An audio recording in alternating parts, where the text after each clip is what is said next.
Good morning mga katako, good morning sa inyong lahat. Shout out sa inyong lahat mga katako. Ayan ay kay Lance Billiard mga katako, kumpleto na yung naka-lizard skin niya. Yung brown, natural. Ayan. Ayan, kumpleto na yan. 45 piraso yan mga katako, 45 piraso yan. Yung naka-lizard siya. Yan, sa lahat ng gustong bumili kay Lance Billiard, PM nyo mga katako, Lance Billiard Supply, saka Christian J. Ramos. Yan yun mga katako, legit yan.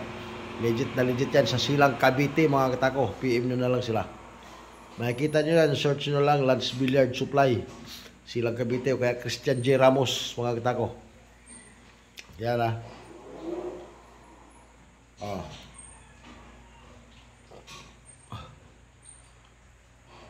Pa. Sa lahat na gustong bumili dyan mga katako, PM na lang yung Lance Billiard. Maraming salamat sa inyo lahat mga katako. Pakishare and follow na lang sa lahat ng hindi nakapag-follow sa akin dyan mga katako. Saka pakisubscribe na rin sa YouTube channel ko. Maraming salamat sa inyo lahat.